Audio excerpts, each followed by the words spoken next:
Babalik ako mamaya.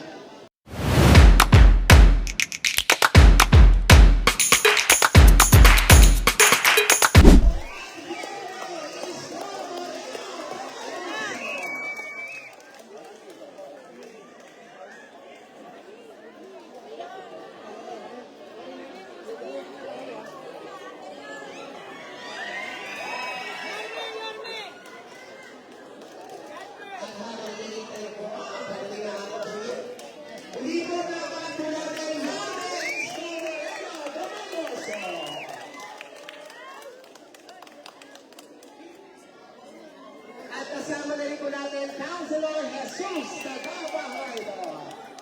At sa mga pagkakataon po ito upang bumati sa atin, tawagin po natin, Councilor Jesus Tagapahaydo.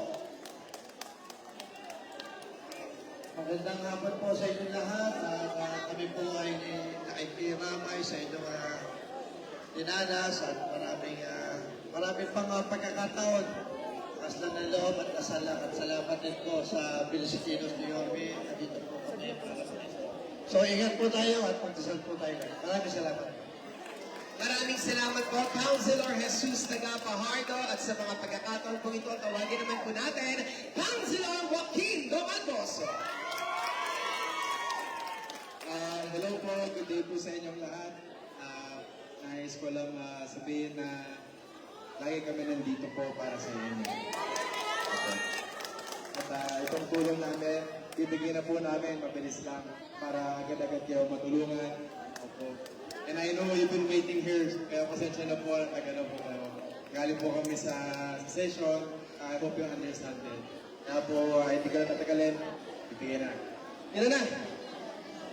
Maraming salamat po, Councilor Joaquin Domagoso. At sa mga pagkakataon po ito, mga taga-Barangay 93, palakpakan po natin ang ama ng lungsod ng Maynila, Yorme Isko.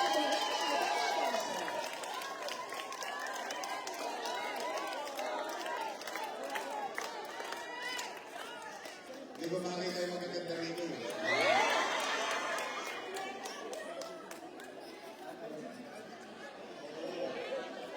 Palakpakan natin yung DSWD.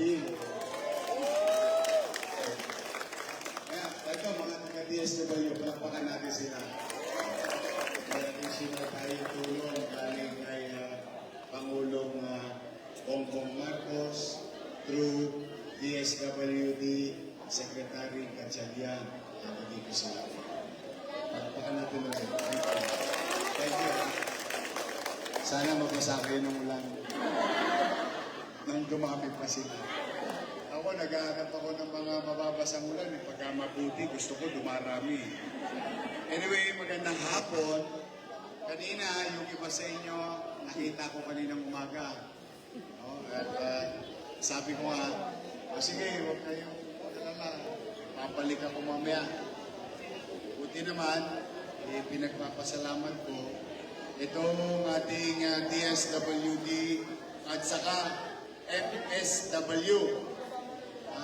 Ibig sabihin, yung local social worker natin, headed by J. De La Puente, ito po siya. At yung buong team ng social worker natin sa Maynila, mabilis na rin kumilos. Pero, pwede ba ako pakisuyo?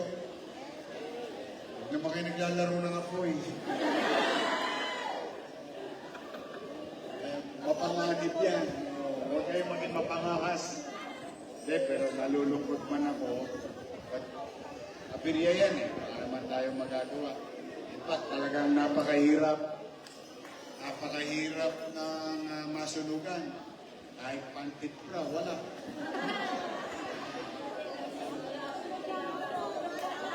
Yari na naman ang ilaya. Bigyan na naman ang soin. Pero gusto ko lang kayo, I'm really trying, gusto ko lang mapagaan yung pagkaramdam. But, at the end of the day, kailangan nyo bumalik agad. Sa pagbalik nyo, kailangan nyo ng bubong, dingding, 2x2, kamano sa mga tuloges. palakpakan niyo ang inyong chairman at mga kagawad.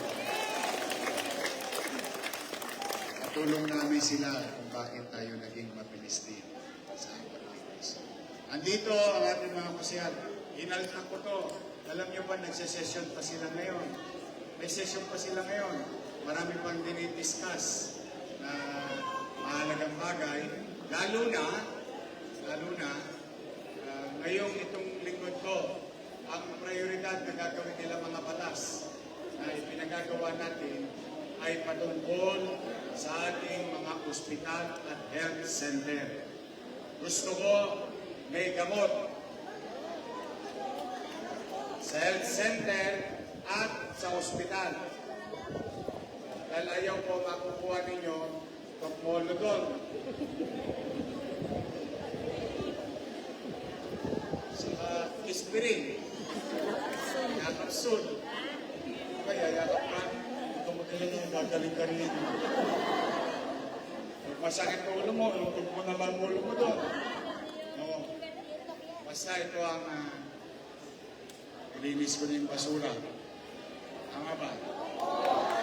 Unang linggo pa lang, ilinis ng basura.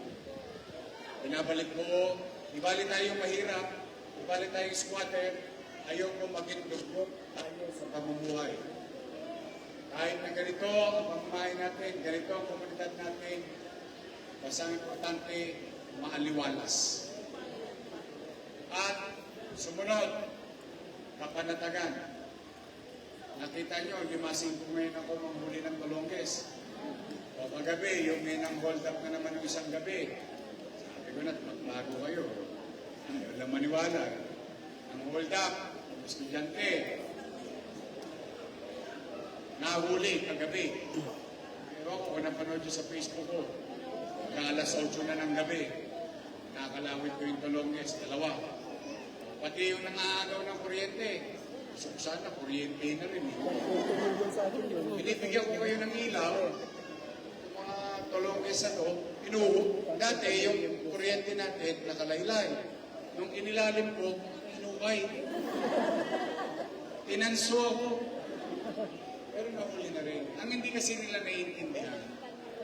Pag binenta nila yun, kikita naman sila. Tama, mali. Pero daan-daang libo ang halaga nun sa pera ng taong bayan. Kasi kailangan ulit bumili. Kasi kailangan ulit ilawan para maging maayos ang panatag ang gabi. Pero, may magalala, magkakakulani sila ng kakakalkal. Ako naman, magkakakulani ng kakakalawig sa kanila. Hindi tayo titigil. Karapatan ng tao, makapamuhay ng may kapanatagan. Kapag lalakad kayo sa Kapulong, sa Velasquez, sa Herbosa, kahit anong oras ng gabi, yung kayo ay nasa bahay bilang magulang, yung anak ninyo, panatag ang damdamin ninyo, alam ninyo, may gobyerno sa Maynila. Kaya kayo na, bago na kayo.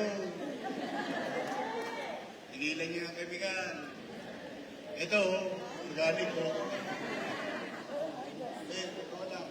Maaaring pinipiro-piro ko sila, pero nakita niyo, linggo-linggo. Talagang pinangako ko yan sa inyo. O, pangatlo, ang i-resolve ako, gamot.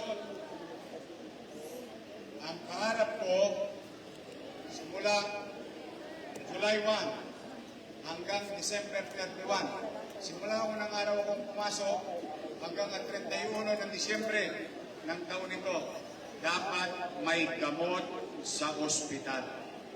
Dapat may gamot sa health center. Metformin, losartan, iron, calcium, bakuna. Next week, papakunahan ko na mga anak ninyo. HPV, malaria, at kung ano-ano pa. Kung ano-ano pang bakuna. Ano pa yun? Nobela, ang dami. Parang teleserye yung mga bakuna, ang daming pangalan eh. Pero, papakunahan ko na yung mga anak ninyo by next week. Now, ito naman ang garantiya. Magkakaroon tayo ng Yan, kompromiso ko sa inyo. Aayusin ko yan. At pag masungit, kokonyatan ko. Dapat hindi masungit. Alam ko naman mahirap. Kumisan, hindi rin natin masisi yung doktor, yung nurse, ba't naman di ang ulo niya?